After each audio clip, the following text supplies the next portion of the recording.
dead tonight.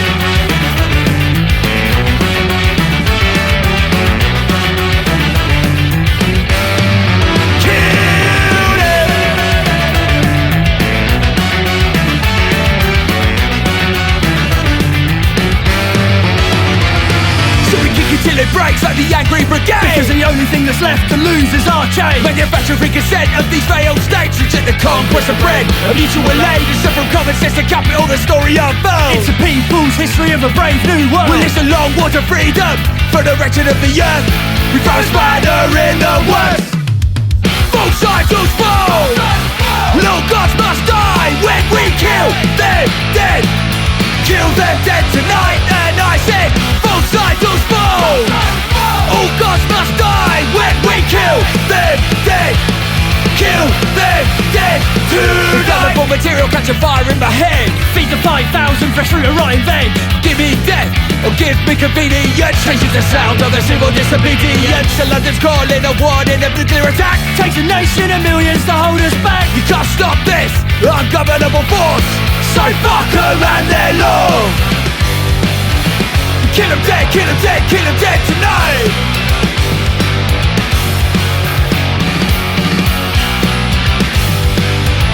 Kill them dead, kill them dead, kill them dead tonight.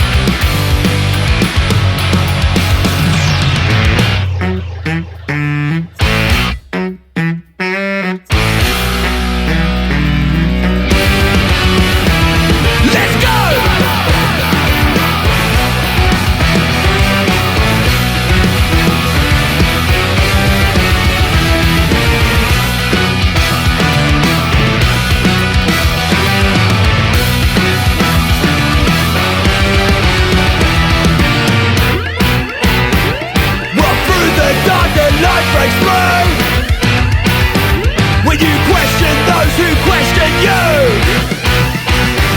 if they take a tooth, then take an eye, and kill them dead tonight. Both idols fall. Little gods must die when we kill them dead. Kill them dead tonight, then I said both idols fall. All gods must die when we kill them dead. Kill them dead tonight. Both idols fall. All gods must die.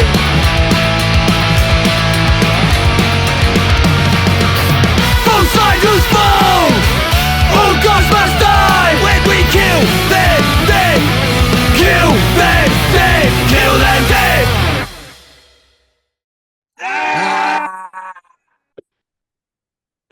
That was beautiful. That was beautiful. What I loved about that is that Zoom cut everyone out for me apart from one. There can only be one. Whoever's loudest wins. Exactly. Well, for everyone that doesn't know what we just did, we just greeted each other the way Dani's used to greeting people. Yeah, the British way. This is Jess from Skagazine. We're doing a little Ska Talk with Dani Rascal from Faintest right now. I have with me two new members to our team. Eric, who is my co-host for the episode, and Punk Rock Ryon, who will be doing a special segment diving really deep into the meaning of the songs with these bands we're interviewing. So we're just going to jump right in and get started. Awesome. How you doing today, man? I'm good. Thank you. Yeah, I've been, it's been a pretty chilled day today. I've just been with my daughter all day.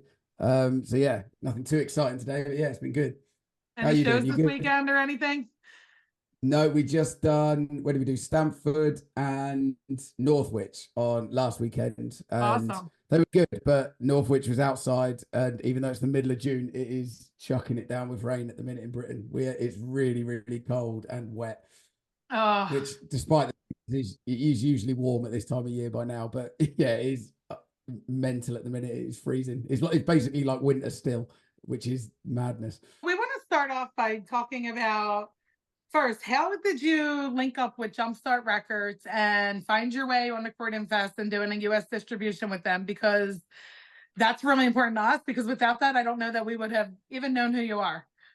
So it was a strange, so we put out Stomp Them Down in 2020 obviously, and it was April 1st, I think, or it was around there. So like right as COVID kicked off, so we put out the single, and then I got an email from Jeremy, but I'd never heard of Jumpstart because obviously in Britain, in Britain, so I'd never heard of Jumpstart, but then he just emailed saying like, oh, have you ever worked with the US label and stuff? And I was like, oh no, but like, we'd definitely be interested. But I just thought it's like a small thing, like a, some sort of small sort of small thing really. And then and weirdly enough, and I said like, yeah, we're definitely up for it. But obviously no one knows what's going to happen with COVID, and we didn't know, everything. So he so he said like, yeah, we'll pick up, when we're ready to record and do all that, we'll speak again. And then over COVID, I worked through the whole thing. I worked for the ambulance service. So like I was listening to a lot of podcasts, obviously like a lot of people. And there was a punk podcast. And then halfway through this podcast, I realized this guy was called Jeremy. And I was like, oh, is this guy, like this is the guy that has spoken to us as well. And then I like looked more into it and I was like, oh, okay, yeah, he's like worked with some big bands like Wilhelm Scream and Planet Smashers and Glow Squad, all this. And I was like, oh, okay, like this guy's like legit. And then obviously came out of COVID, recorded, like worked with him, and we worked with TNS in the UK, and then I just put them in a group chat, and they worked really well together. Everyone got on, and it was a really good. It was great to work with both of them because the way it worked for our album, which was really handy, was Jeremy ended up they went in together basically, the British and the American labels. Jeremy sorted it all out because there was something to do with the record pressing plants in Canada and Czech. So obviously EU and North America. So it like worked out cheaper for everyone. And it was a great experience. And then and then because of that, Jeremy invited us over to come play Croydon Fest. So we were like buzzed for that and said we'd do a tour around it. And then luckily we toured with the Slackers in the UK in a few months beforehand in the November. And then Jeremy just went to their agent. It was just like, hey, look, this band are coming over from the UK. And Slackers were doing a run around Croydon. Can they open for them? And he said, yeah, because I think we got on well with them in the UK, and they knew we were nice and sound people. So they just said yeah. And then that was like, I mean, that was unbelievably lucky. That like getting to tour with the Slackers full stop is cool, but then your first tour in America ever, like getting to play. Well, it was like with Slackers, but some of the gigs were Fishbone, and then there was Pie Tasters as well. So it was just like, like a childhood dream. We just complete sheer luck, really, more than anything, landed on our feet. And our first trip over to America, we got to do all them. We're playing like 1,000 cap rooms. Nice. So it just worked out perfectly. You had no plans to try to distribute it in the States and tour over here. It just happened. No, yeah, pretty much. Yeah, Jeremy got in contact. He had stomped them down, and then he just got in contact, I think. And I think, he said loved the song, but it was also like, I think Jeremy's quite left wing and stuff like that. And then when we met, it was very much Jeremy's one of our sort of people. I don't know how to describe that other than he's one of us. Had any of you ever been to the States before then? First time here. No, I'd been over quite a few times. Visits, like I had some friends over there, and then me and my wife we watched ice hockey in that sport Boston. So we went to Boston and New York one year, and so we've been over a few times. Me and my wife got married in Vegas. Cool. I'd been a few times, but never like to the main cities. Do you know what I mean? So like going on tour was cool because we went to multiple places, but also places I'd never been, and probably might never have gone before, which is always really cool. Nice. Actually, one of the fan questions was, what is your favorite thing about touring in the States? Do you know what? I genuinely probably the people. Like everyone was just really, really friendly and nice. I think it's just the people and the fan reaction. Everyone was sort of really grateful we'd come over as well, which was I don't know. It's just really fun. We got to I don't think a lot of people at any of the gigs sort of had heard of us before, and then just the reaction we got. And I think it was cool because it's like, obviously we don't sound anything like the Slackers, but most people don't listen to one style of music. So like, even though you're going to a Slackers gig, you're probably into other music as well. And like, we're not a million miles from the Slackers, so like, it was cool. I don't think people expected like band as sort of as aggressive as us to open the gig, and yeah, it went down well. Everywhere we played, it went down well. So yeah, I think touring the state, I just think it was the people more than anything. Everyone was really friendly and really accommodating and nice.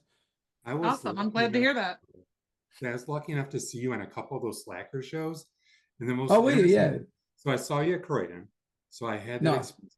But then to watch other people see you guys, like you guys are something we have not seen like before. Like it is almost like a religious experience. Like you guys come on and like the audience seriously like just freezes for like a minute and a half. You guys start and people are like, what the fuck am I seeing? Like, and like it is just a silence awe, okay? And then all of a sudden people are like, okay, let's go, and people start up. But like you guys, thank you very much. Your live shows, like honestly, like people need to see that, like because like you can't die without seeing Faintest ID at least once in your life. I seriously mean that. Oh, thank you very much. That's very kind of you. There was a funny bit. Someone put a story on Instagram, and it was in Kill 'Em Dead, the first song, and then like where the baritone sax, and then when it drops back in and it drops, you can just see it drops back in. It goes, get out there, and then someone just goes, "Fuck me!" like in the audience. Yeah, I don't see the reason to stop at once per lifetime, though. I'm gonna catch you guys every chance I get. Hopefully, come back to Croydon again next year. Thank you very much. Yeah, we're gonna try. So I don't know if you I don't know if this needs to be edited out on that, but obviously both times we've come over, it's been under the radar, and I don't know if you saw Call Me Malcolm just got caught going in under the radar. Oh yeah, so I saw that. Yeah, we were supposed to see them at Broken Goblet actually that night when they didn't make it. Oh, of all bands as well. Well, I mean, it's not funny at all because they are the. It's just the funniest bit is that they are the loveliest band ever. Like they are so friendly, so nice. I doubt any of them have ever even got a parking ticket. And now, and that of all bands to get caught or all bands to be international criminals, it's Call Me Malcolm, which is it's awful. It was an awful experience for them, but it's just like so ridiculous that it's them that got caught of all bands. So you have so originally we were not going to scream. Question about the scream though, is that like a real thing or is that something you do? Oh, those stupid fucking Americans. No, it's not just Americans. I started doing it in Europe because of Brexit and stuff. Like, so many people were just like, "What are you doing?" And I was like, "I have no idea. No one knows what we're doing. Like, we have no idea."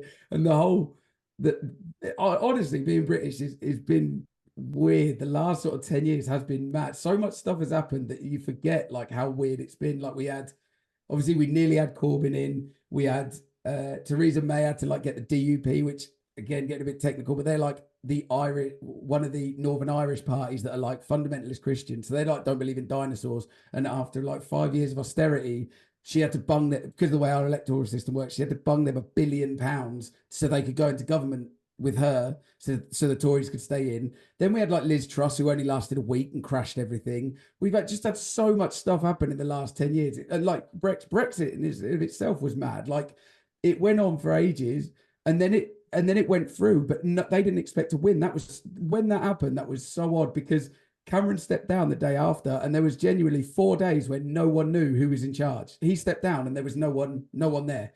And the TV crews went to the Brexit side and went, "What's the plan then?" They went, "We don't have a plan. The government should have had a plan." And because the government was so sure they were going to win, they didn't have a plan. No one had a plan for Brexit. And that's why it dragged on for 5 years, even after it happened.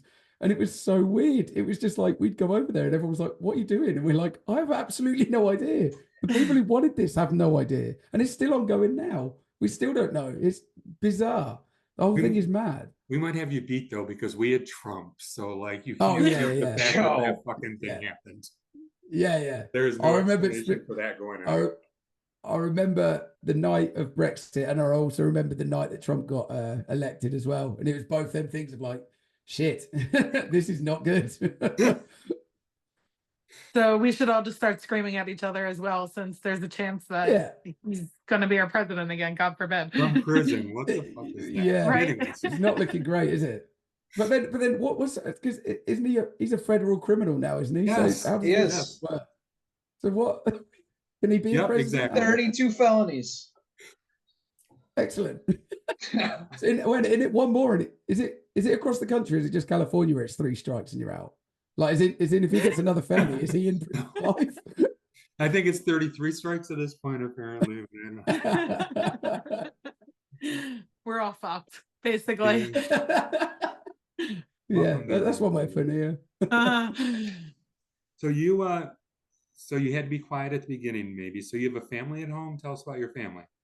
Wife, kids. Yeah. What's So your family story? yeah, a wife, and then I got a little 3-year-old daughter as well, who was obviously born over during COVID, but she was sort of too young to sort of know. By the time she sort of knew what was going on, a lot of stuff had ended here. So yeah.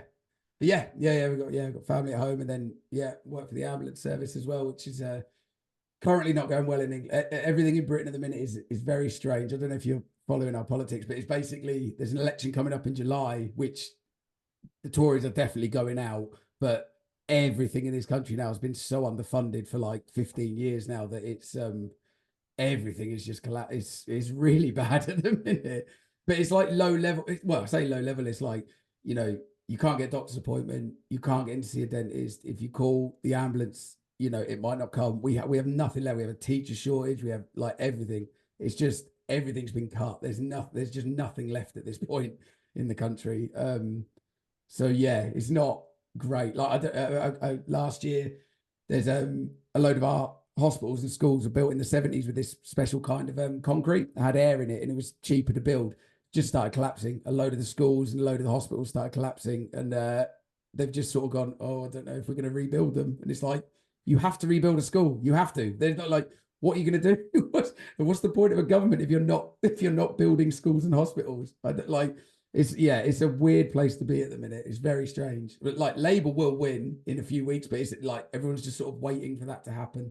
But then they've sort of since they kicked Corbyn out, the sort of the right of the Labour Party are in, so they're not really committed to doing, from what I can see, a great deal. So yeah, it's kind of a strange time to be British at the minute.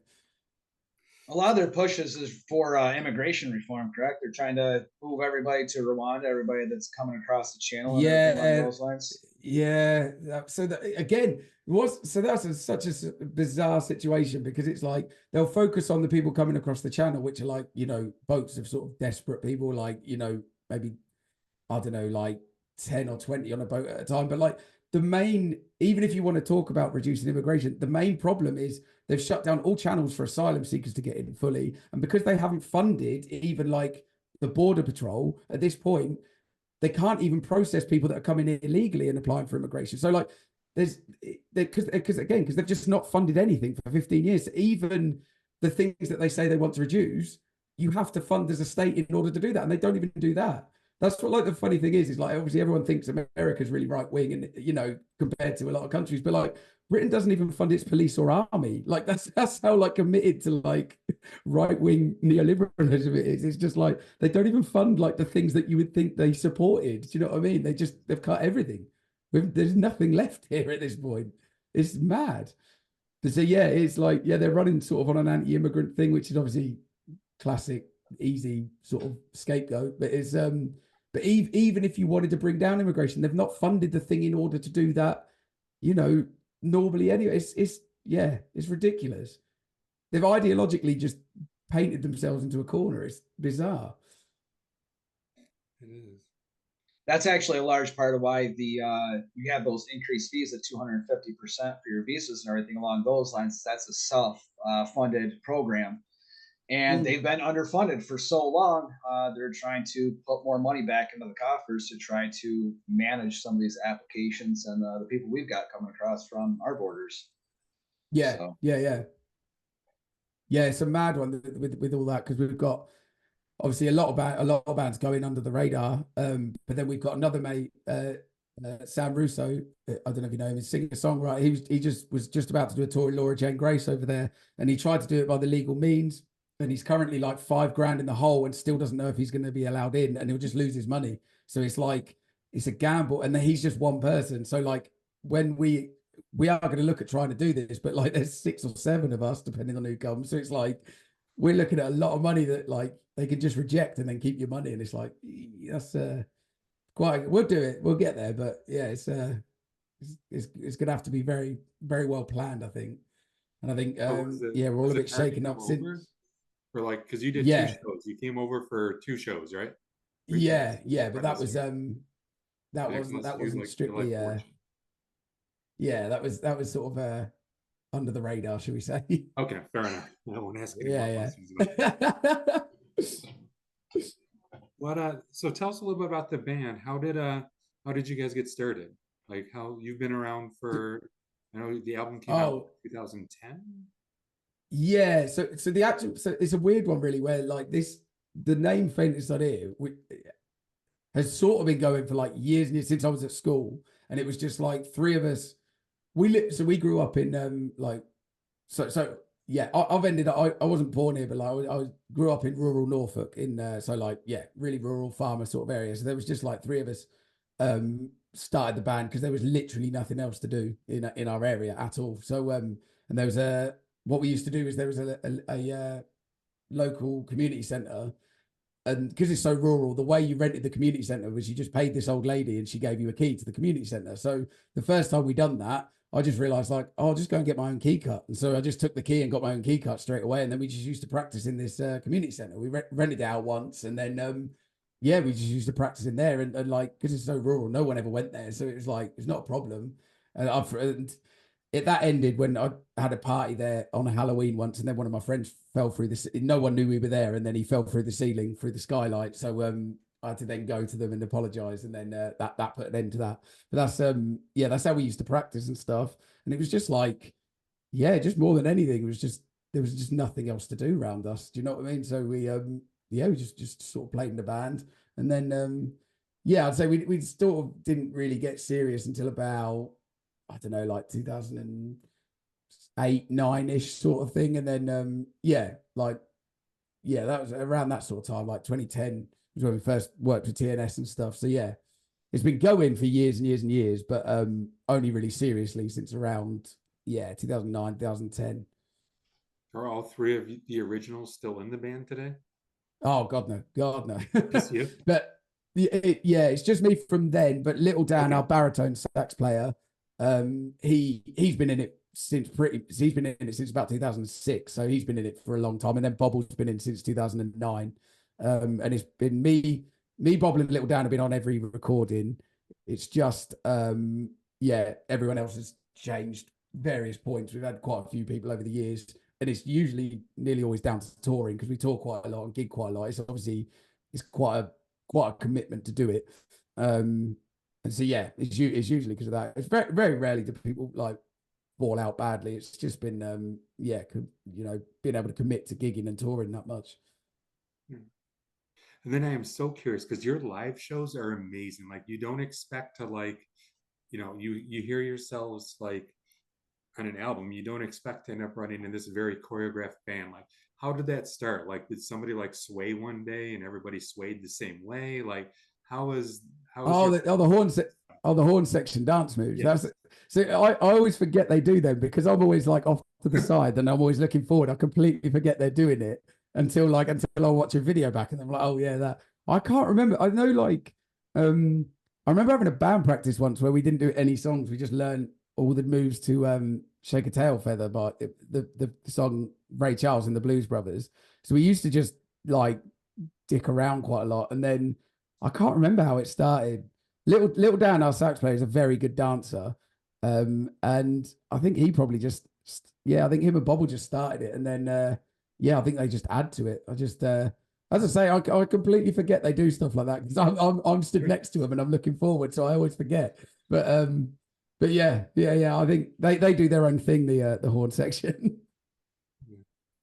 I think it's amazing. You guys have like such serious lyrics and meaningful songs, but they're up there just having a great old time dancing with smiles on their face. And it just really brings some joy into the situation.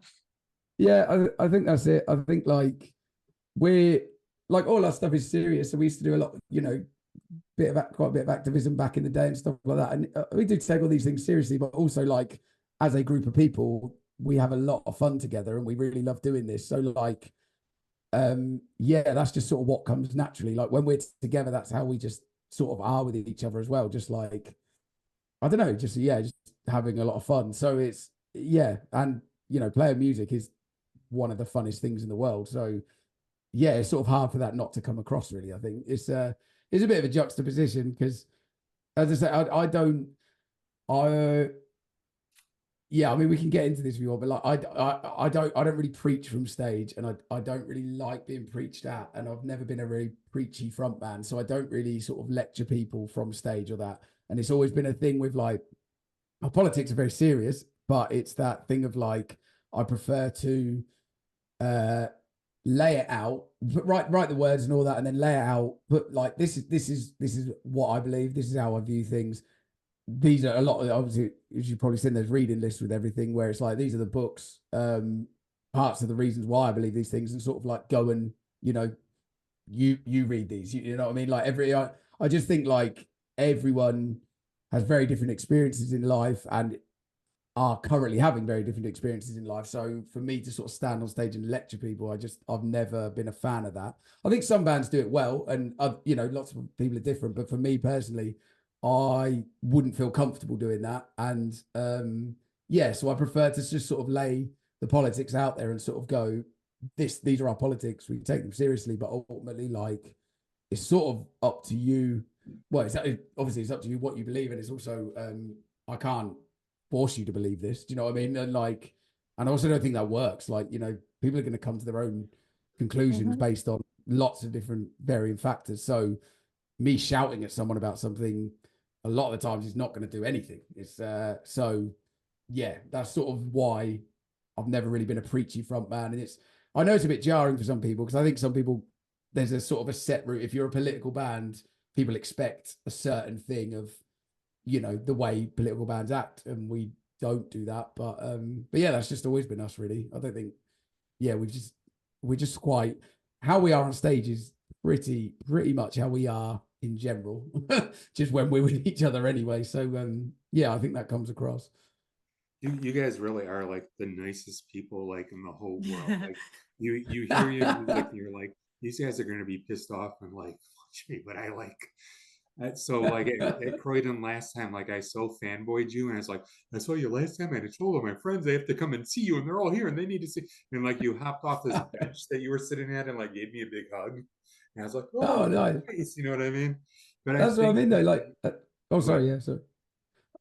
Well, I was just saying, like, that's what I mean. Like, everyone was so amazingly friendly in the States, and like, yeah, like yourself and like other people. Like, someone else said they'd flown down. Some people had flown from Florida. Some people had flown from somewhere, and it was just like, wow, like that's amazing. Do you know what I mean? Like that, we just incredibly grateful. That's like, I mean, we you know, we were incredibly grateful just to be there playing our music in another country is always a lovely. But like, to have people come there to see you is like, yeah, it's amazing. You know. Well, look, it was a really nice feeling. I have learned, I've gone to a lot of different types of shows. I go to punk shows, metal shows, hardcore shows. It's not just the people in America, it's the ska scene here. Like, it's the most accepting, caring community of people, and they're out to have fun and to support one another, and it's just amazing. I love this scene. Yeah, absolutely. It's from our experience of it, it's been amazing. Yeah, like exactly as you said. Yeah. So who are some of your musical influences? Who has influenced you over the years, or when you were like, so like, you put in a record? So it's a weird, so as I said, so right, so quick rundown of my life just to explain how we got to it. But like, so I was born in Germany on a British army camp with but then my parents divorced when I was like 2 or 3. So me and my mum moved back to Essex in England, which is where a lot of my family are from, which is like about an hour outside of London. And then as soon as their divorce went through, me and my mum were booted out of like the military quarters. So we were homeless for a year down there. So we lived in like a B&B, and we bounced from like council houses. I think, do you guys call them like projects, like government housing sort of thing? So lived like that. And then my mum met my stepdad, who was in the RAF, and there's an RAF base in Norfolk. So that's why I ended up, I moved, I don't know, 10 or 11 times before the age of sort of 10. But then by the end of that, I moved to Norfolk to live on the RAF base again, and that's how I ended up here. But it's very, very rural. It's like, you know, yeah, extremely rural, just farming sort of area. But then because two-tone was such a big phenomena in British cultural history, if you say ska in the UK, people will think two-tone, Madness specials and all of that. They won't. Third wave, like American third wave had an effect here for sure, and younger people, but like most people, if you say ska, will think two-tone. So all our parents are into two-tone, but in particular, one of our good friends, Ben, his dad Smudge was really into ska, like really into ska. He didn't even think two-tone was real ska. He was into like blue beat, like 60s Jamaican ska. So we went like there were no non-white people in my school, full stop. It was all white people. There were no Jamaicans near us at all, but we went straight into listening to Desmond Dekker and Toots and the Maytals and like all of that kind of stuff, Laurel Aitken and all of that, and then the two-tone stuff, just because of our parents, and that was what we sort of grew up listening to. And so it was a sort of a weird, not weird, but as I say, it was like, you know, we didn't know any Jamaican people, but we just loved this Jamaican music. None of us have ever been to Jamaica, but like this music just absolutely resonated with us.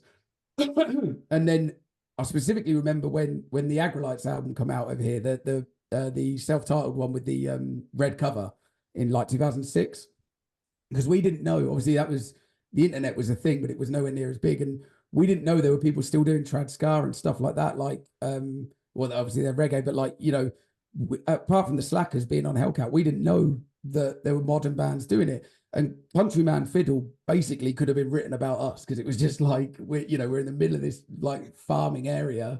We just listening to reggae music. And so like, yeah, for us growing up, it was trad ska, two-tone, and then punk bands. So it was like, so we had, obviously the obvious ones like Clash, Stiff Little Fingers, of the old school sort of stuff. Rancid was a massive one for me. And then also we had, I don't know if you know, like Household Name Records in the early 2000s. That was like a whole separate thing of like, I guess you could say that's what our sound is. It's like Ska, so Cap Down, Filaments, yeah, Howard's Alias, Sonic Boom 6, that sort of era of bands. So yeah, it was all that really. It was basically punk, ska, and reggae was what I listened to growing up, and just religiously, and just, yeah, absolutely threw myself into that pretty much. It's funny. I not to like pigeon you into a sound or a section there, but like when I hear lyrically in your politics, like I saw Joe Strummer's writings in the middle of this. It's that whole like maybe like working class kind of politics, where people will say that you are every like ism known to man, your Marxism, your socialism, you're all these things, when in reality it's I mean, not to tell you what your politics, but it's really a working class humanitarian kind of thing. And I think that's what the Clash had going for them lyrically. Yeah, absolutely. I think like, yeah, bang on. I think like I think you can get bogged down in labels. Do you know what I mean? And like ultimately, I think most working class people know things are shit. Do you know what I mean? And like you know that wages aren't good enough, and it's fucking hard to like get through the month and whatever. And if you've ever experienced that in your life, it's like that, you know, that sticks with you. So you don't need to like know loads of theory. I mean, you can and you should. I think you need both. You need a theoretical grounding as well. You can't just be sort of street politics, but equally you can't just be based in theory. You have to have, you know, knowledge of working people as well. And so like, yeah, I don't think you have to get bogged down in labels of it, but yeah, that's ultimately what it is. It's people that are probably gonna have to work for the rest of our lives just to, you know, keep getting by. So yeah, that's ultimately, yeah, what it is. Jess, weren't you wondering what they got coming up this year?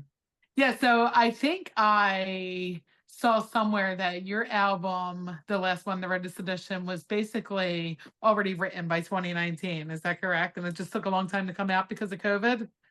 Yeah, so 3 of the songs were written by 2019, maybe, yeah, 3 or 4 of them were written by then, and then like a lot of them. So our writing process is basically, I do words. They take me the longest because I'm really particular about lyrics, and I'm go over and over and over and over them. So they take the longest, but so I do them. Then I put some chords to them, usually on an acoustic guitar, and then I get some collection of horn players, either one or all of them or whatever, and then we write sort of horn parts, basically basic melodies and stuff like that to bounce around. And then and then we take it to the whole group, and then everyone chips in. And then the last album, the Rhodes Edition one, is where we've had 4 horns, which was we did that. Katie joined literally about a week before we recorded, and we just had a practice where the 4 horn players got together and I came with an acoustic guitar, and then they just wrote like ridiculously good parts. Like they're all 4 of them are absolutely brilliant. Katie and Dave are in a horn band as well, East Angles brass band, and then Dave's got a degree in classical composition. His whole family are musical. His mum was a piano teacher, so he's like music theory is on it. So yeah, so it's like very much a collaborative process. But with this one, Rhodes edition, because we couldn't get to each other, we were having to do it in bits and bats, and I was sending stuff to people and then coming back. And it was the first time where I'd like actually learned to use GarageBand. So I've got ADHD, so sitting and doing stuff is not like sitting and programming drums and all that is not a strong point of mine. But I had nothing else to do over COVID and all that, and so I was microdosing acid as well, which helped, and I was just able to sit and just do these demos. And so like we got all these demos down, and then when we could get back together, it was suddenly like, oh, okay, yeah, cool. This is the first time we'd ever made demos, and I was like, oh, these are really good. It's really handy to be able to make demos. So we yes, we're doing it again now. But yeah, so it was written sort of, I'd say, yeah, 3 or 4 songs were written before COVID. The rest were written during COVID. And then by the time we got out of COVID, we were like, bang on, right, we're ready to go. But it still took, but then there was the backup of all the pressing and all of that. So it took absolutely ages to come out. It was a great process working with Jumpstart and TNS, but obviously you've got 2 labels involved in different countries. And then like, because of the backup of all the pressing plants with vinyl and all of that, it just took months and months. There's nothing anyone could do. It wasn't anyone's fault. It was just the nature of COVID. And so like, we just like, it was that weird thing where like, by the time the album came out, I can't listen to our album because I've heard it so much, like, because I had it through all the demos bit by bit. I can't hear the songs. I don't hear the songs when I listen to it. I just hear parts. And so like, even now I can't really listen to it. And by the time it came out, we'd had it recorded for about a year. And then like, so I'd heard the finished recorded version. We sat on that for a year waiting for it to come out. So like, by the time it had actually come out, it felt quite old to us. But like everyone, like, because everyone buzzed off it, it was like, oh, okay, cool. It's like a renewed, like, sort of sense of life in it, which was awesome, because we didn't know it was going to do as well as it did. But yeah, it was a strange experience because for us it'd been ages. Do you know what I mean? We've just been waiting for it, and then it sort of felt old until it came out, and then everyone loved it, and it was, oh, okay, cool. Yeah, we can breathe new life into it. So where I was going with that was, does that mean we're closer to a new album than we think we are? Maybe. Have you been writing or? Yeah, so I've got like 7 songs at the minute, sort of very roughly demoed, which we got horn parts for a lot of them as well. We haven't done them as a group yet, but yeah, they're sounding good. I'm really happy with it. It's it's like the Rhodes edition. It's like as pretentious and wanky as it sounds. I'm trying to make like a whole thing, like a big piece of art. Do you know what I mean? So like the Rhodes edition, like every sample, every lead in for every song, all of that, not just like 12 songs, but like actually having like a full piece that is a full unit of work. So I've got like 7 songs, and then once we've done them as a group and we've finalized how they'll actually sound, I can then start looking at how we'll link them and how we'll make it into a full album. But yeah, I'm hopeful it's going to be a fairly quick process. Like I said, it's words that take me ages. Words, yeah. Because I can just keep going over and over them, and then like, yeah. That's the bit that takes the time. Well, that's exciting. How about touring? You talked earlier before we started recording about the new cost of like visas coming over here and all, but what are your plans for next year, you think? So I think the rest of this year we've got festival season coming up. So we've got a load of festivals. We're going to Norway for the first time in August, which will be cool. And then we're going back to Europe at the end of this year for another tour. And then, next year, hopefully, I'm hoping we're almost certainly, hopefully going to go to Canada. And then, if we can sort American visas, we definitely want to come back. And we've had offers to come back. So we want to do that, but it's so, we don't, we've been all right the 2 times we've come, but if we get caught, we may never be allowed back in. And it's like that thing of like, I don't want that to happen. It's going to be the visa thing is going to be depending on when we get back over to the States, but we desperately want to come as soon as possible because yeah, everything's great over there for us. It's yeah, it's really going well for us over there. So I did hear a rumor maybe about your Canadian tour. Can I throw that out there and see if it's a true rumor or not? Yeah, yeah. I heard you might possibly be hooking up with K-Man in the 45s if you go back towards Canada. Is that accurate? Yeah. They're old friends Right. of ours. So we toured with them in 20. We done UK. They come over to Europe and the UK in 2018, end of 2018. And then we were going to go into Pooza and tour over there in May 2019. But at the last minute, it was random bad luck. Our guitarist at the time was a screen printer, and his business, he had to move last minute out of nowhere, and all this stuff happened. So last minute, he couldn't do the tour. So, but everything was booked. So basically, me and Bobble went over because we were like, well, we're off work. Everything's paid for. We may as well go over. And K-Man just put us up in his house. He was lovely. And weirdly enough, that was actually where we wrote a lot of the songs for Road to Sedition was in K-Man's basement, because we basically had 2 weeks. Obviously, weed's legal in Canada. We just had 2 weeks of living in this basement and just with an acoustic guitar and Bobble's trombone. And it was just like, right, we'll just sit and write songs. And then we went to Pooza Fest and had a great time. So hopefully that's what we're working on now. We're going to try and do some stuff with K-Man again, because they were lovely.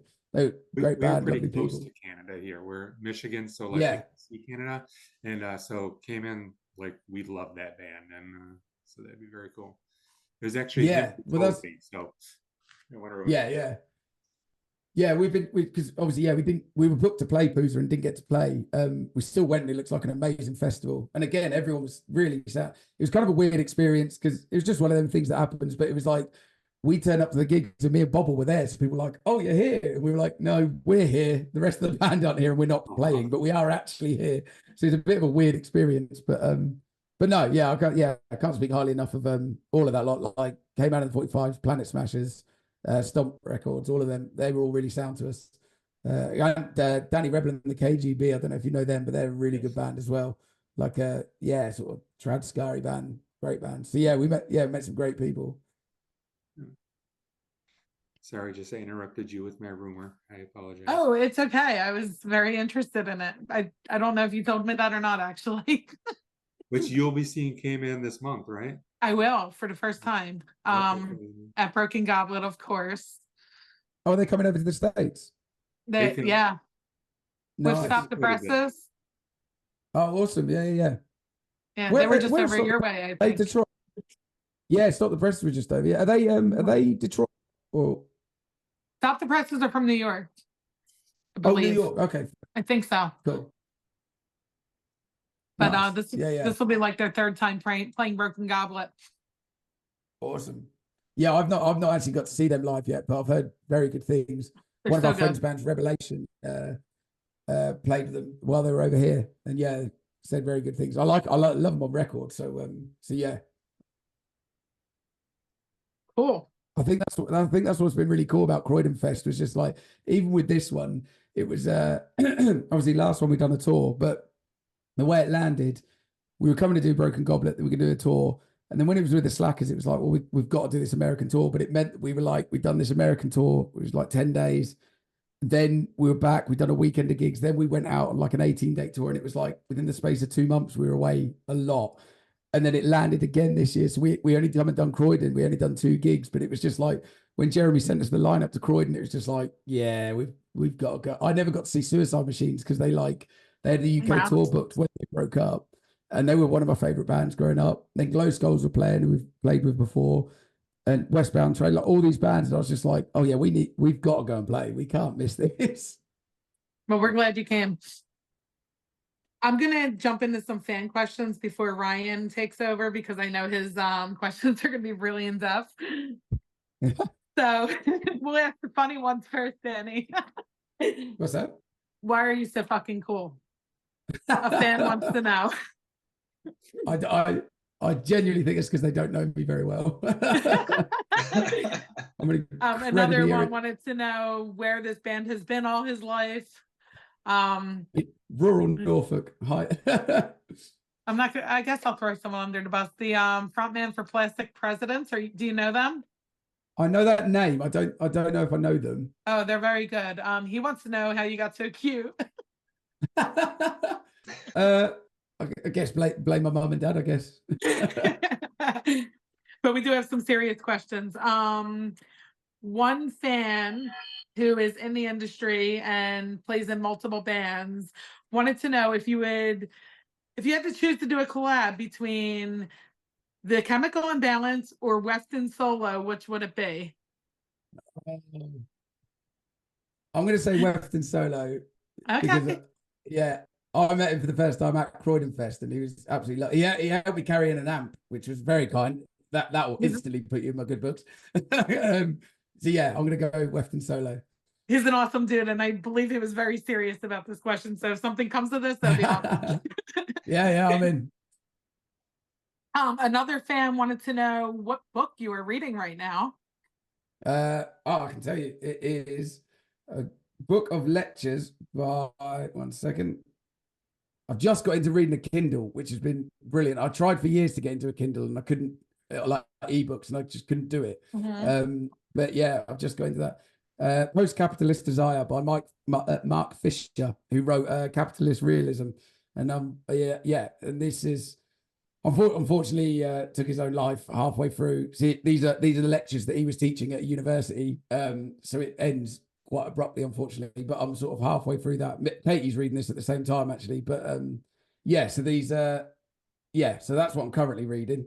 And a book called Off Piste, which is a UK rapper called Jan Baxter, who I'm obsessed with, who I think is like I put him up there with like the beat poets, you know, like Allen Ginsberg and all that, where it's like the language used is just like, I don't know how people think about it, but and it doesn't always make sense the first time you read it, but it's like, oh wow, okay, I can see what you can like study his lyrics. And he wrote a book which is kind of the ramblings of a madman, but it's very good. So I've been reading that Post-Capitalist Desire by Mark Fisher and Off Piste by Jan Baxter. Awesome. That was for Dylan from Baltimore, Maryland. The last one was from Jared. He wants to know how you came about using something from folk singer Utah Phillips. Oh, on the last album. Yeah. I just so with all the samples, I just basically have a running list. I do it with lyrics and words as well. If anything, with words and stuff, if anything pops into my head, I just write it down straight away in my notes on my phone. But I do it with samples as well, from literally anything, films, podcasts, anything. I've just a big long list of notes, and I don't always know what it's going to be used for. It's just like something will grab my attention. I'm like, right, that I don't know why that sounds cool. That's got me there, and I'll jot down like what it is, where it is, and what timings. And I think like I like a lot of the old Union songs. You know, I got really into reading into like American labor history and stuff. It's fascinating history. And then a lot of the old Union songs and stuff like that. And Utah Phillips, he has a lot of he's sort of obviously his songs are stories and all that, but like he's a bit of a storyteller anyway. And I just thought that worked perfectly into the intro to Kill 'Em Dead. I was like, yeah, that's absolutely brilliant. So yeah, I think I had him on a playlist, and then had that jotted down as a sample, like a potential sample anyway, and then it was like, yeah, that works perfectly, because it's like, yeah, because we shout the intro to Kill 'Em Dead, it's like, yeah, just worked perfectly. So yeah, just listening to him and then sampled him. Awesome. I think that covers all the fan questions.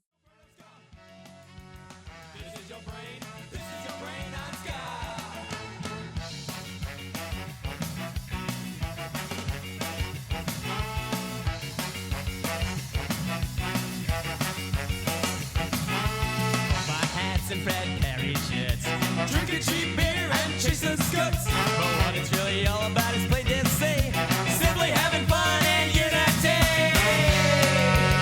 This is your brain. This is your brain on Ska. This is your brain. This is your brain on Ska.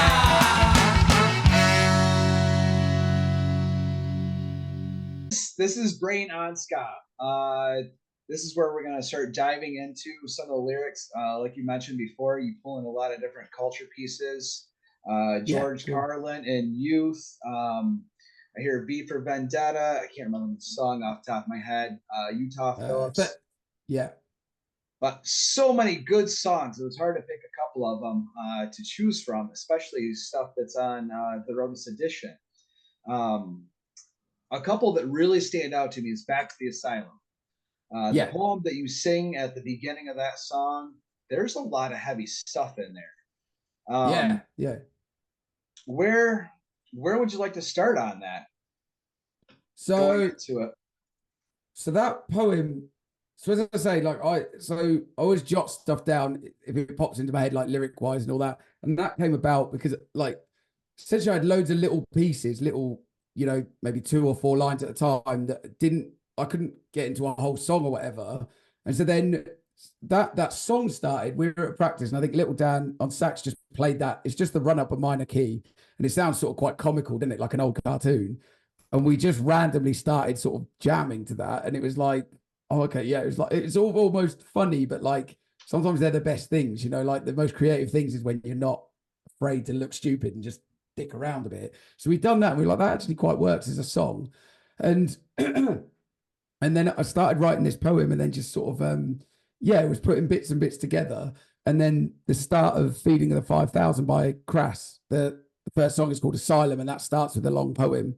And so we just called it Back to the Asylum. And and then that was I can't remember the exact time I finished that poem exactly, because as I said, it was sort of pieced together over time. And then it just came together like that.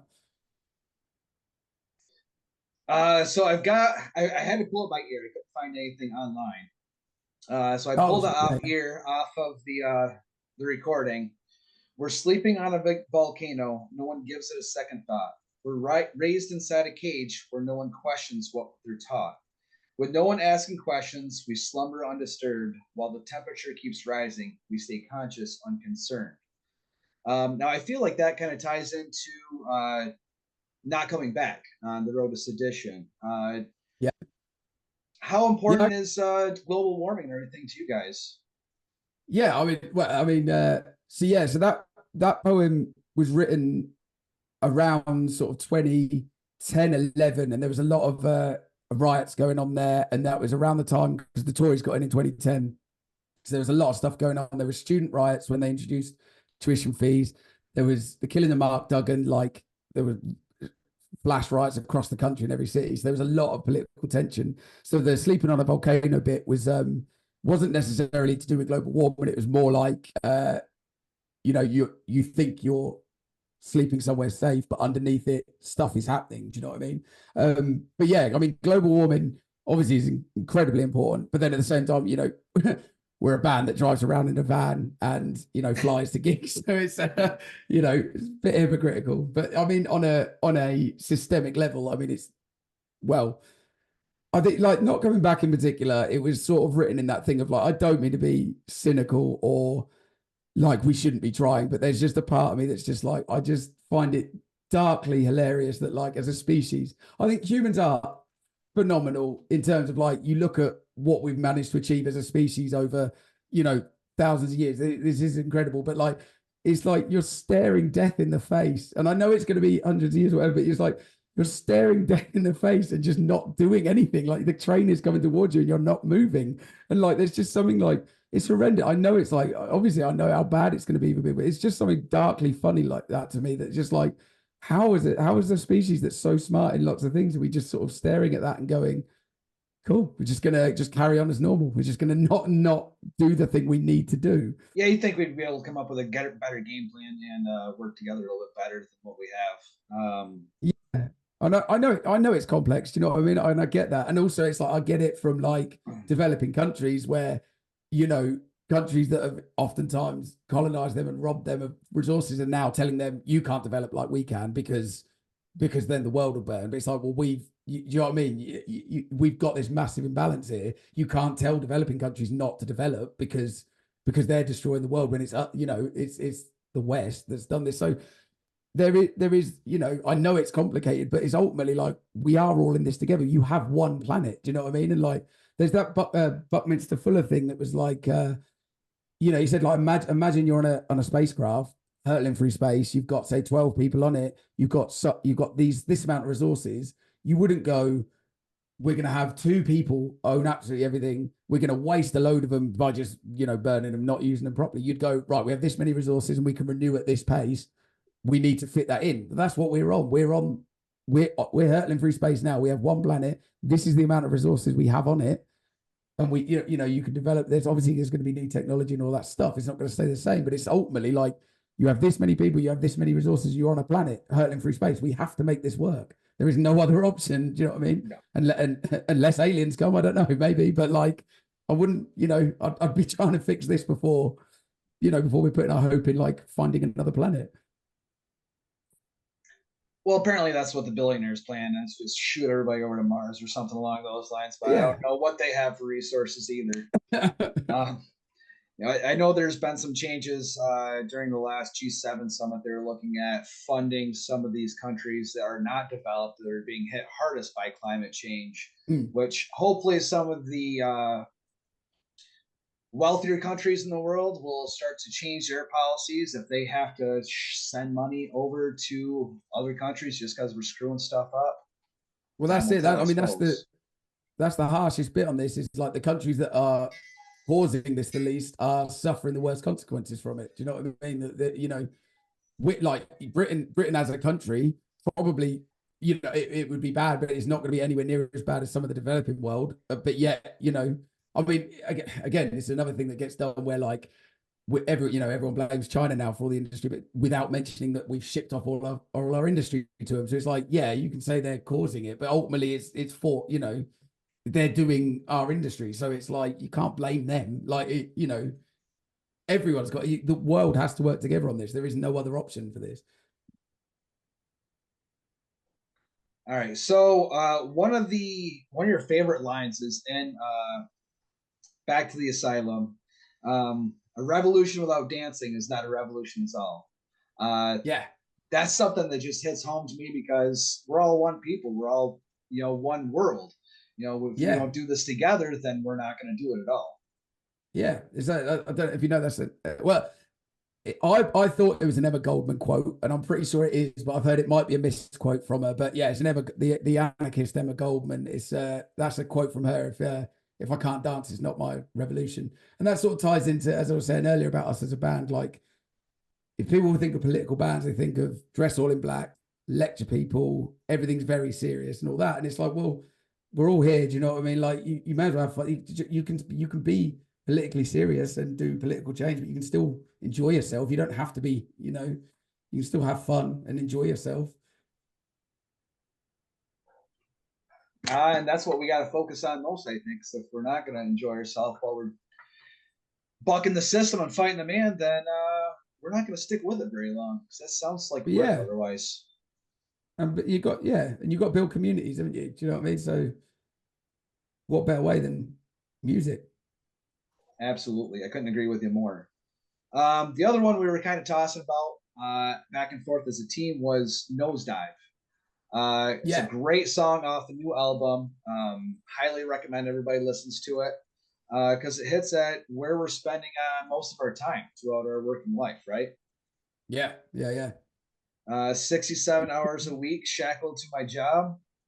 Yeah. So I don't always do 67 hours a week, but that was I used to be a hospital porter. I think you call orderly. I think you call them. But and it was I think I'd done 35 days straight through without a day off, where it was just like bounce to bounce about. Because basically I was on 0 hours, which I chose to be because of touring. I needed a lot of flexibility, but it meant that when we weren't touring, I'd just work every day I could.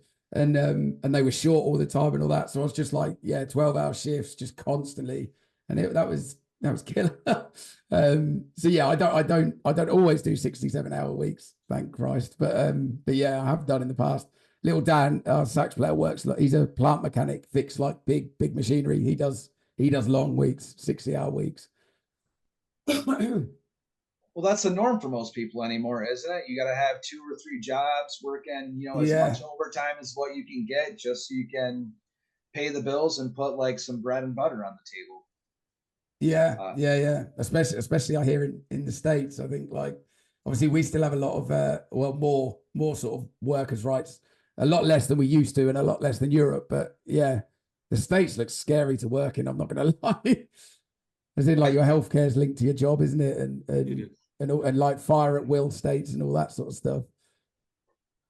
Stand your ground, keep your castle type deal, to where you can, if you feel threatened, I have the right to shoot people. Like, oh, sorry, not for what's it? Oh no, they call it right to work, don't they? Where you can just be sacked for any reason, like you can just lose your job for any reason. Like, that's insane to me. That I'd be terrified, like, at all times. Michigan's finally starting to push away from that, but I know there's still a lot of states that that's how they do business.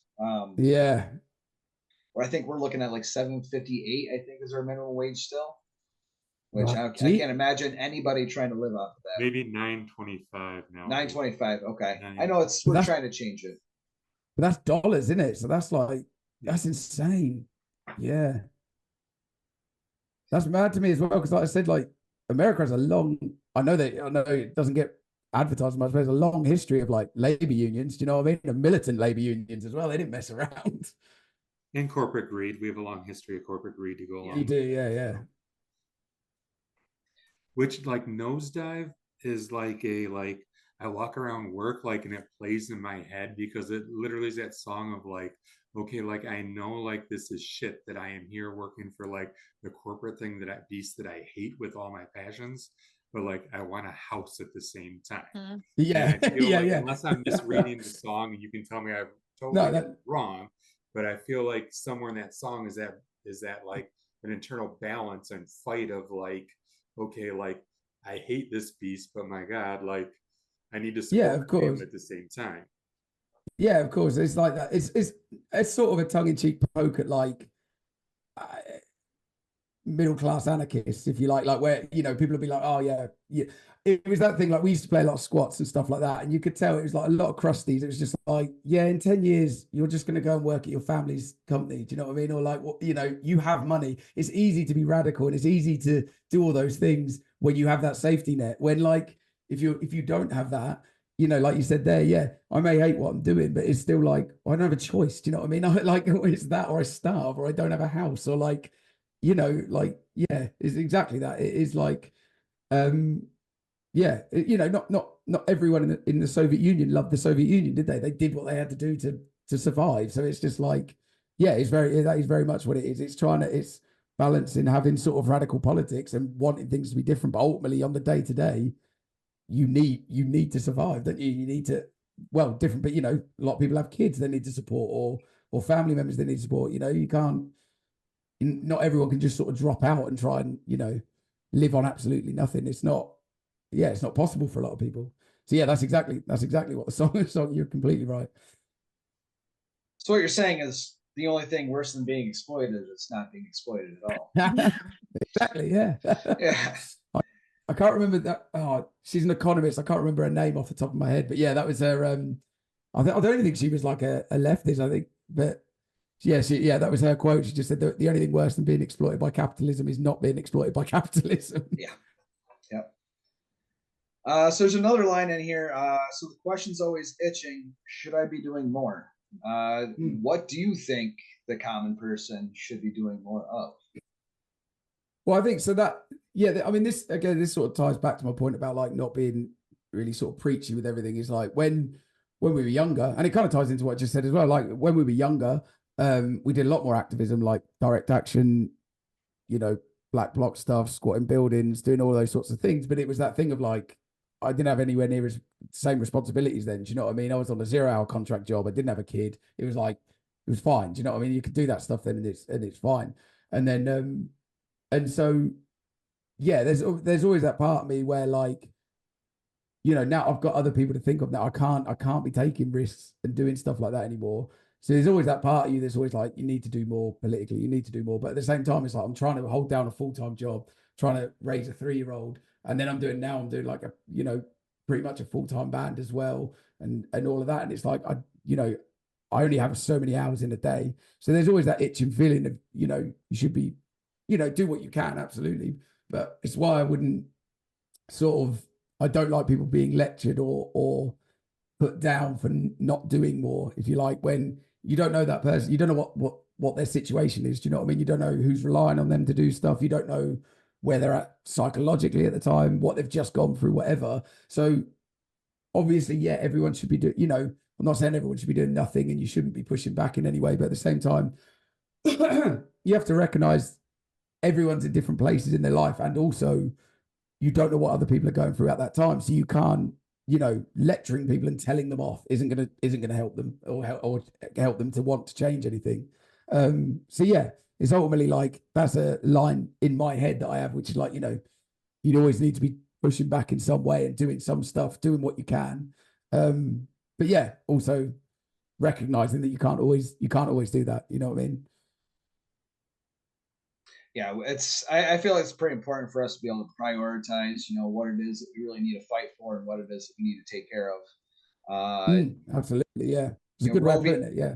Yeah, Roe v. Wade was overturned in the U.S. here a couple of years ago, and I got pretty active, joining a lot of different protests, passing out literature, making sure people were well aware, because, you know, those are my kids' rights. You know, to fight for my kids' rights.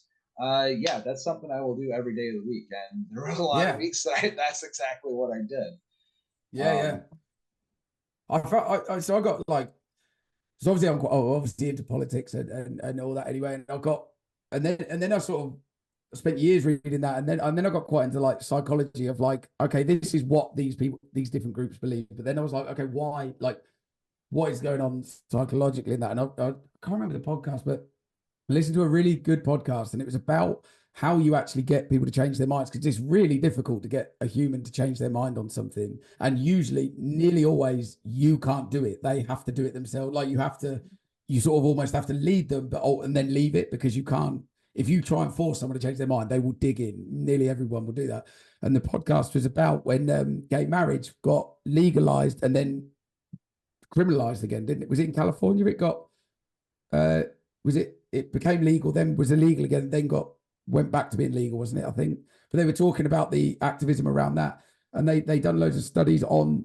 There's not a load of them done because it's an extremely hard thing to study, but like on how you would get people to change their minds, and it was people going door knocking for trying to get the bill to pass to legalize gay marriage and stuff. And there was all sorts of stuff on it, and I found it really fascinating. And yeah, one of them things was like ultimately, in order to get someone to change their mind onto something, you have to sort of meet them where they're at. There was a really good book as well called "There's Something Complete." It was written by one of the main people at Occupy back in the day. What was it called? It was something like Handbook for Radicals or something. But his whole argument is basically you have to meet people where they're at. There's no point if you're far left, like say I am. I can't just start shouting at someone in the middle because they're not going to know they probably won't even recognize the language I'm talking half the time. So like. Not in an intelligence way. I just mean the literal language, like the words we're using won't match. So you have to meet them where they're at. You know what I mean? If you're serious about changing people's views on stuff, there's certain times when you absolutely need to be militant and you need to, you know, that. But there's also times where you need to meet people where they're at and go, okay, I see why you're there. This is where I am, and like try and move them that way. But you sort of, you know, you can't have just that because it's not militant enough, but you also can't just be militant without any kind of sort of dialogue with people. And so yeah, I can't remember the podcast for the life of me, but it was like the psychology of getting someone to change their mind, and it was all based around the gay marriage changes. But yeah, it was fascinating. So I'm very sorry, I can't remember what it was. So Dani, then we were just wondering, thinking of tours. We want to know like one of your like craziest, weirdest, or even most traumatic tour stories. I don't know if like you had a run of bad luck on a recent tour, maybe, or so the recent one was bad luck, but we bossed that.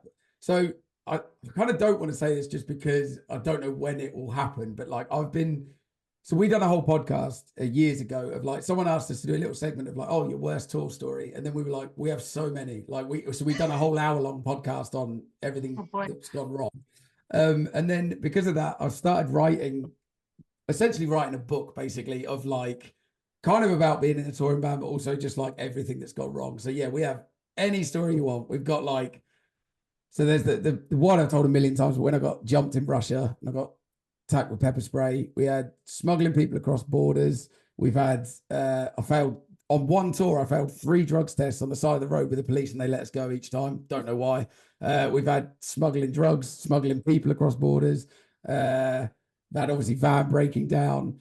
We've had just anything you name, something has gone wrong. We always get out of it and it's fine, but like we have had a lot of stuff happen over the years. We tried to start a venue once. This is what Hoods Up, Hoods Down is about.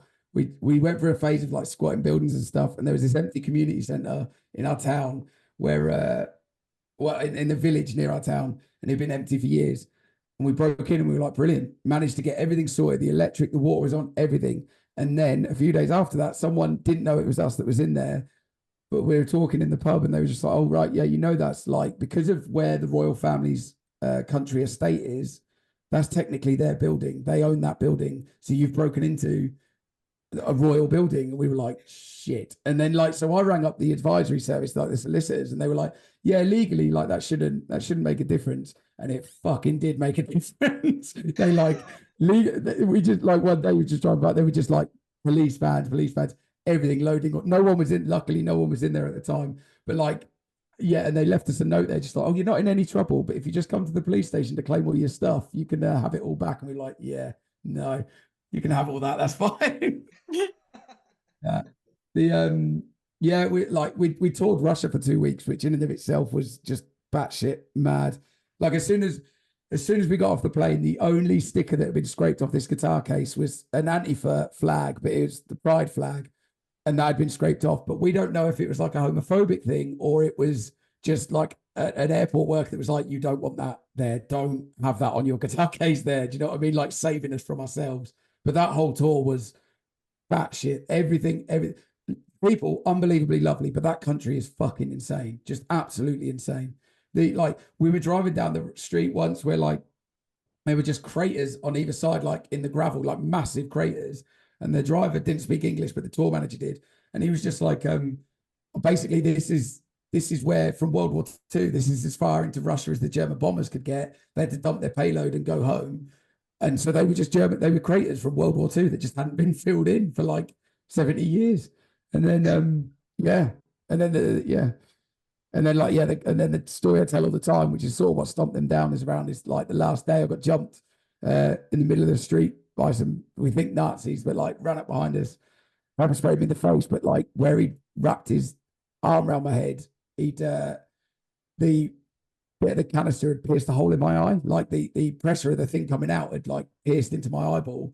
So like we managed to get back to the venue, and I had to shower in milk because milk like neutralizes it. And I'm vegan, so like I hadn't even smelt milk in years, and I was having to like, lay in the shower and like pour milk over myself, which was a strange experience anyway. And then I got back home, went to the hospital where I work, and they were like, "Oh, you've got a hole in your eyeball." And I was like, "Shit!" And they were like, "Yeah, don't know if your sight's going to come back. You need to come back tomorrow." And I was like, "I can't. I've got to drive." We flew back from Russia. We had 2 days at home, and then we had to drive back to the Czech Republic. So I had to drive, and I was the only driver. So I had to like drive back with one eye. I had to drive 14 hours to the Czech Republic to do another week-long tour in Eastern Europe. And then, came back again. And then I went back to the hospital, and they were just like, "Oh yeah, the hole's grown over, but so I don't know why you can't see. You're just gonna have to hope your sight comes back." And luckily it did. Like after I was blind for like 3 months, but yeah, that came back. And then we've just had so many run-ins as well with like, German police just over the years where we've had too many people in the van, they've pulled us out, and then like luckily just not noticed that we've had 10 people in this 9-seater van because everyone got out and we were still on the side of the road, and like I was waiting for them to arrest me, and then they just sort of didn't.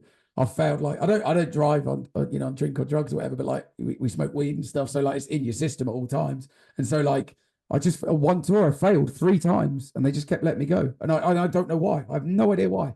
I just kept walking away from these drugs tests, and I was like, I don't understand why this is happening. It was bizarre. So they give you drug tests on the side of the road? Yeah. So we had all sorts. We had one. We were driving back from the Czech Republic. They pulled us into this lay-by, and stupidly, we had loads of weed in the van, and we had loads of magic mushrooms that you could buy legally in Holland. They were just in the van. We hadn't even hidden them.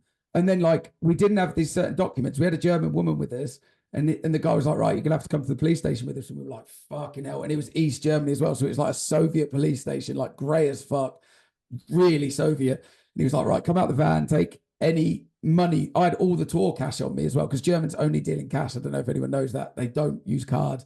They have cards, but they just, everything is cash. So I had all this cash on me. And they were like, we'll search the van after.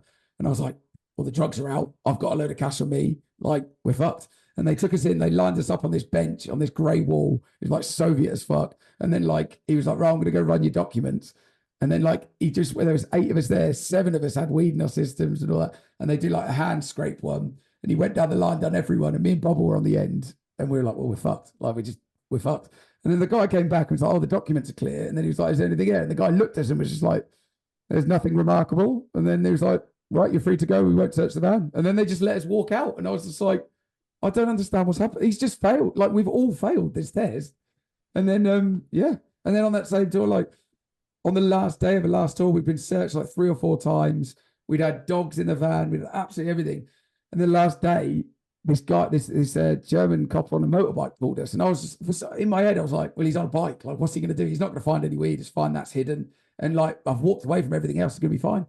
And then he took me to the back of the van and he threw me because he said, they usually say, do you take drugs? You say, no. He said, when was the last time you smoked weed? And in my head, quickly, panicked, I went, don't tell him you did it in Germany. Tell him you did it in Holland. So I was like, oh, 2 weeks ago in Holland. And I was like, fuck, why did you say that? He's going to fucking search you now. And then I was like, shit. He's like, oh, okay, we'll do a little test. And I was like, fuck. And weirdly, that was just before me and my wife were going to come to America. And if you have a drugs charge on your thing, you're not allowed in, even as a tourist. So I had to like go into this bush, this family having a picnic. I had to go in this bush and wait to pee in this cup. Like, just stood there waiting to go for a pee. And I was like looking at my phone, like, can I get into America? And they were like, nope. And I was like, oh, my wife is going to kill me. Like, that's what I was mainly worried about. I was like, shit, she's going to kick the shit out of me. And then like, so I peed in this cup, walked back past this family and gave it to him. And he checked for like amphetamines, opiates and THC. The other 2 were fine, but then THC went through the roof. And I was like, well, I'm done. And then he just went, yeah, it's okay. And just put it in the bin and you can go. And I was like, I don't understand why this is happening. I don't understand what's going on. And then weirdly enough, later on that night, we played a festival. We played 2 songs and then the police shut the festival down. It was just a bizarre experience of just like getting away with it until the last set of the whole tour when the police shut the festival down for something unrelated to us. It was yeah. We have just so many stories of just like just about getting away with stuff that we really shouldn't get away with. And do you think you're ever going to publish this book that you're writing? Yeah, I hope so. I've been working on it for a while. It's like it's writing songs and doing all this other stuff. So like, yeah, it's hard to have the time to do it. But yeah, I mean, again, we smuggled 2 people across the border as well, going to Russia. We had to send our passports off to the embassy. 3 of them came back, so they had little things they needed sorting. 2 of them stayed to get the visas. And then we had this weekend in Holland, and so our guitarist went to London to get the passports from the Russian embassy. No one told him it was like Russia Day, the big festival they have for 4 days. So he was like, yeah, we're not getting these passports. We were like, we've got to go and play this festival. It's a big festival. So we just like shoved them into the roof of the van, like packed them in with all the bags, like up in the roof, and then like went to the border guard. And I was just like, yeah, sorry, 2 people on this ticket haven't turned up and we don't know where they are. And I didn't know. I later found out, obviously smuggling people across the border is a crime. Lying to a border agent is a separate crime altogether. So that was like, I didn't know that was a separate thing as well. Luckily, they just didn't search the van. And then like, yeah, it was just so lucky. Like our entire existence is us like nearly getting caught and then just at the last minute getting away with it. Even on this tour that just blew up, like everything went wrong on this tour. We blew up 3. We were on our 3rd van. We had 1 gig got cancelled due to flooding. I got a random ill. I never get ill ever. And I just got randomly really, really sick. We set up a sound check in Switzerland and just out the blue, I just started throwing up everywhere. I didn't know where I was. I just started throwing up for 16 hours, just kept vomiting. And then last time I was just like 11 o'clock at night, I just vomited one last time and I was back in the room. It was so weird. I still don't know what that was. Bizarre. Yeah, it's just our entire existence is just, it's just us right on the edge of breaking down and then just about getting through. Apparently, you guys are meant to keep touring, keep doing what you're doing, though. If you're still here, nobody's behind bars. Yeah, apparently so. That was like 49 SKAnanigans in one, I think. Yeah, sorry. I like And it. now I want to read the book because I feel like there's so much I know more. if we could get copies of the book, we would all greatly appreciate it. Oh, 100%. I can send you what I've written so far. I've got yeah, and if I've you got do loads an of it written. audio, if you offer it on audio, you should do the narrating, please. Yeah, I will get around to getting it done. It's like basically Sarah from Shout Louder. She does all sorts of stuff. She's one of our friends. Yeah, she's helping me edit it because she's really good at that kind of stuff. Because I've never really written anything like that before. And she said like I write like I talk. So I just literally, as I talk, I just type it all out like that. And then she has to go through and edit it so it's an actual readable thing that's not just sort of rambling like a madman. But yeah, awesome. I can say I'll send you some stuff that I've written already. Oh, that would be amazing. Cool. Well, I think that's all we had, Dani. Oh, awesome. Thank you very much. We want to give you a couple minutes to plug anything you want to plug or tell the fans where they can find you, your music. Awesome. Yeah. So all the usual channels like Facebook, Instagram for social media, and then all the Spotify, Bandcamp, all of that. If you're North America side, you want to hit up Jumpstart Records and hit up Jeremy because he's absolute star and has massively helped us out. And then Europe or UK, TNS Records. And then just come see us. We're always out and about, and we always try and go to new places. So wherever you are, we will hopefully get to you one day. Wherever you are, we're coming. Yes, please come back. We want you to come back. And as Ox said earlier, he needs an all-age Faintest Idea show because he wants to see you guys definitely. so bad. I really want to do that. I know Omnicon have just started doing all ages, haven't they? And I think Catbite tried as well. Like, we'd love to. Yeah, all ages for them, definitely. Like, if you guys ever play Supernova, that's all ages, so that would be rad. Yeah, we definitely want to get over Supernova and Camp Pennsylvania as well at some point. So hopefully something will be done about this visa cost bullshit, but I don't know. Yeah, we're looking into it, and hopefully we can sort something. Luckily, I think the one you can go for lasts like 3 years, so you can, and over the course of 3 years, it kind of averages out. But it's having it's having the money to chuck into it on the front end sort of thing is the exactly. issue. But so we'll definitely be coming back. It's just as soon as possible as well. That's so funny you're saying we'll be coming back because we were going to end this, but we're not coming back. Yeah, that might be a bad omen. Basically, if they're in the area, basically do yourself a favor. If they're in the area, just go see them. Make the trip because who knows what's going to be in the cards. If you're not in the area, make the trip because you're going to regret it. Don't even try to prepare yourself because you have no idea what you're about to say. Seriously. Well, it's been an absolute pleasure, Dani. Thank you so much for your time. Yes, thank you. Thank you for having me. Well, it's coffee for the weekdays and alcohol for the ends. Self-prescribed to exercise those demons in my head, while preaching from a pulpit to a congregation lost. Give nothing less but your whole soul and forget the cost. But I'm a fully paid up member of the underpaid and lost. I spent 67 hours this week just shackled to my job. If I was given half the chance again, I'd rather not sell my soul. But I need something in my pockets to accompany the holes. I need something in my pockets to accompany the holes. And a no, into the downfall, straight into the downfall. Into the downfall, straight into the downfall. 'Cause when the only thing worse than being exploited is not being exploited at all, we head into the into the downfall, straight into the downfall.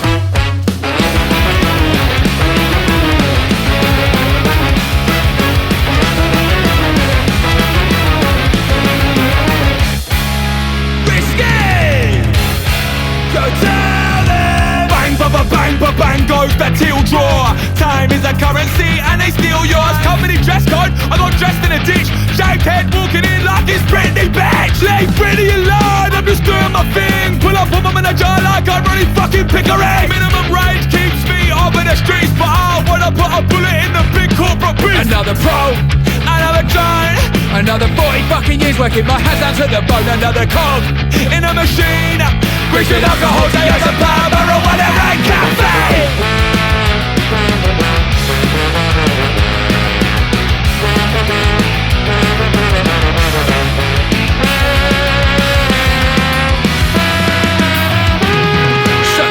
Always itching, should I be doing more? Well, I'm holding on to principles I simply can't afford, and I'm turning out my pockets for £2.70. But I'm stuck out in the pouring ranks, I can't afford the fee, and so the question's always itching, should I be doing more? I'm sick of shouting slogans with no kick through the door, screaming neither God nor master with no sense of irony.